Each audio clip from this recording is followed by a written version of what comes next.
자, 이와 관련해서 민주당은 뭐 저쪽은 뭐 정치적으로 활용하려고 한다고 하는데 김건희 특검에 대한 TF를 꾸렸습니다. 이 얘기는 뭐냐면 이재명 대표에 대한 검찰 수사를 본격화하고 구속과 기소를 노리고 있는 저쪽에 맞서가지고 우리도 똑같은 방식으로 카드를 내밀겠다는 거예요. 그리고 이걸 통해 갖고 이건 처리해주나 안 해주냐 보자는 거지. 물론 안 해주겠죠. 안 해주면 안 해줄수록 더 거세게 요구하면 이게 비교돼서 보여진다는 겁니다.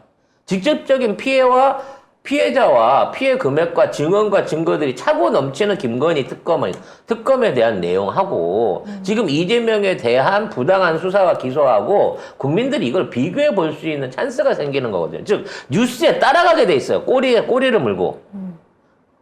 이재명 의혹, 기부금 의혹에 대한 얘기를 꺼낼 때마다 한편 민주당은 하면서 김건희 그렇죠. 특검을 요구하고 있다. 무슨 증거를 내고 있다. 무슨 거 요구를 하고 있다. 이런 식으로 따라붙게끔 만드는 전략을 그렇죠. 본격적으로 시작하는 겁니다. 왜? 그렇게 해야지. 먼저 했으면 정치 공작이라 그럴 거거든. 같이 하잖아, 같이. 네, 민주당이 어제 김건희 특검 TF를 꾸렸습니다. 민주당 고위 관계자에 따르면 지난해 9월에 발의한 김건희 특검법을 가동하기 위한 TF 구성이 완료됐는데요. 이 특검 수사 대상으로는 도이치모터스 주가 조작 관여 의혹, 또 허위 학력 경력 의혹, 코바나 컨텐츠 전시회 관련 뇌물성 협찬 의혹 등이 포함됐습니다. 저는 이번 TF에 속해 있는 인물들의 면면을 보고 이건 진짜구나라고 느껴요. 김남국, 김용민. 여기까지 이제 리더고요.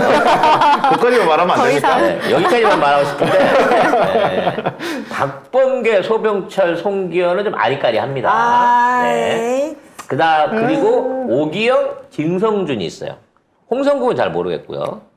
뭐 진성준 의원은 뭐 네, 진성준은 믿을 수 있습니다. 그렇기 때문에 우리는 김남국, 김용민, 진성준까지만 보면 될 것 같아요.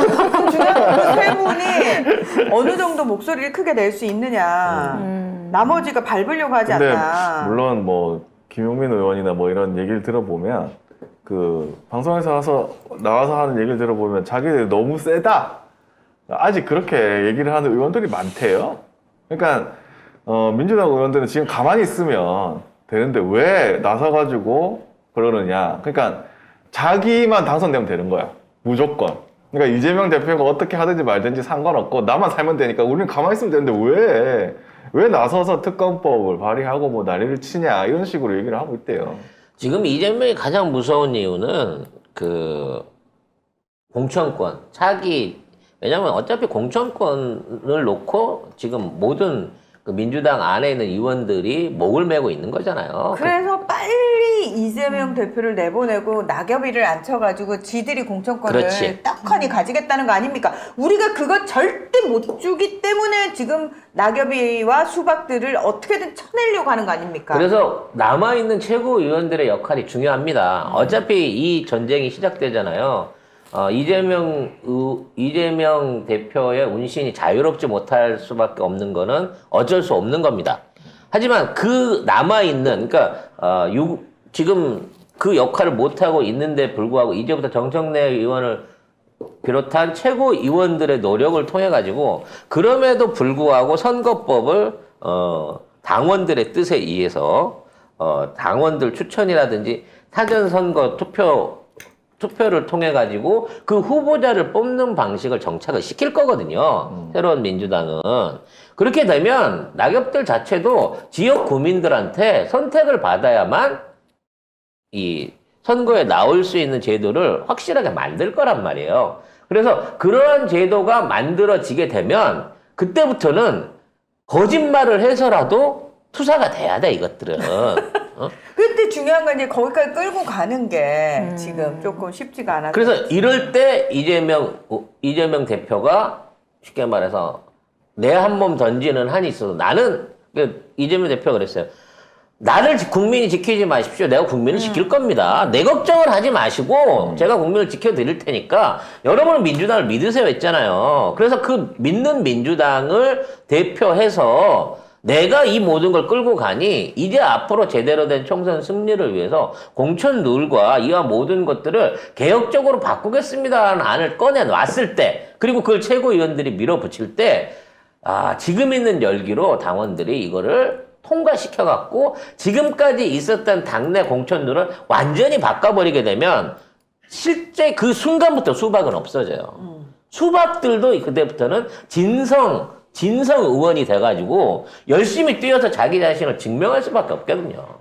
물론 공천 때는 안 뽑아줄 거지만 그렇게 노력하게끔 만들 수 있게 되는 게 선거제도 개혁이라는 겁니다. 아니, 그렇게 안 하면 자기들 어차피 떨어지는 거예요.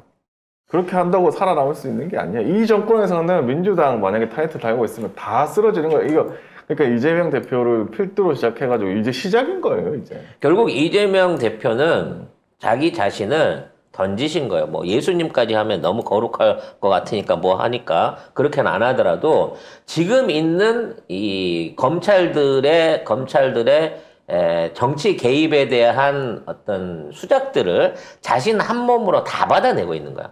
만일 이렇게 안 되면 뭐 정청래 의원이나 나머지 최고위원들을 비해서 민주당 의원 전체에 대한 각계격파가 들어와야 되거든요. 그러면 훨씬 더 사이즈 커지고 파장이 어려울지 몰라요.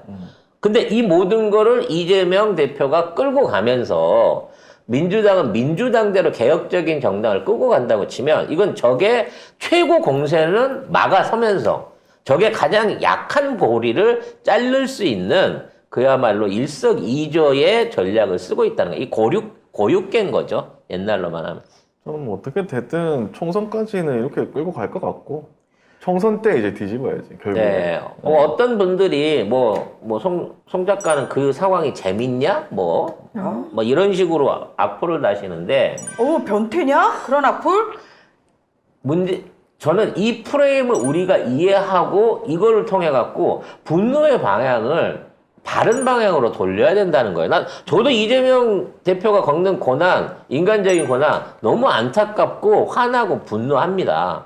하지만 그걸 갖다가 이재명 구하기에 몰입해가 버리는 순간 이 정치 논리가 무너진다는 거예요. 이 시스템을 하기 위한 검찰개혁, 언론개혁, 그리고 민주당 자체의 선거법 개혁에다가 에너지를 더 몰아줘야 된다는 겁니다. 우리 당원들은. 왜? 이재명은 스스로 싸워서 이겨낼 거니까.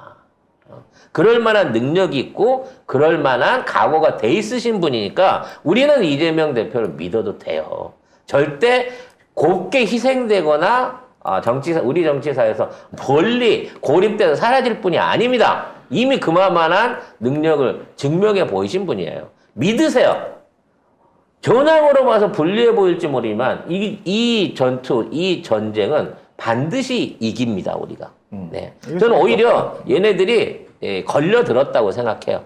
제대로 걸려들었고 이제 이 결착점에 김건희 특검을 묶어가지고 대대적인 공방전을 벌려볼 필요가 있다는 겁니다. 그러면서도 민생은 돌봐야 되겠죠. 이 모든 것들을 다 해내는 민주당의 모습을 저는 하실 수 있다. 우리 이재명 대표는 라고 믿고 응원하고 싶습니다.